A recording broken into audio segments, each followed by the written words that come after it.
Do you want to understand real English conversations at a doctor's office? Or maybe you want to speak English confidently when talking about your health. Today, you'll listen to a simple and natural English conversation about visiting a doctor, common illnesses, and staying healthy. This lesson is perfect for beginners who want to improve listening and speaking naturally. Let's get started. Hello, everyone, and welcome back to Everyday English Learning. Today, we're talking about visiting the doctor and everyday health situations. You'll hear useful English expressions people use in real life. Let's begin. Hello, doctor. Hello, Emily. What seems to be the problem? I've had a headache since yesterday. I'm sorry to hear that. I've also been feeling tired. Do you have a fever? A little. Have you been sleeping well? Not really. You should get more rest. I know. Have you been drinking enough water? Probably not.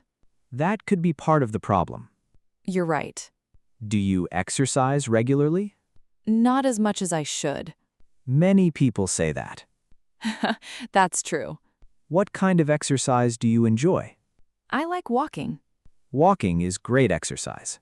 What about you? I enjoy cycling. That's healthy. Do you eat vegetables every day? I try to. That's good. I also drink coffee every morning. Me too. Maybe too much coffee. Same here. Have you ever had a funny experience at a doctor's office? Actually, yes. What happened? I arrived one day and realized I was there a week early.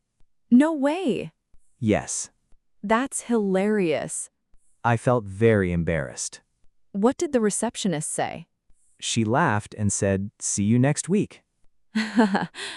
What about you? I once forgot why I went to the doctor. Seriously? Yes, I completely forgot. That's amazing. We both laughed about it. Sometimes funny moments happen everywhere. Very true. Thank you so much for listening today. We hope you enjoyed today's English conversation. Remember, you don't need perfect English. Just keep listening and practicing every day. Little by little, your English will improve. Don't forget to subscribe, like, and comment. See you in the next lesson. Bye, everyone. Take care.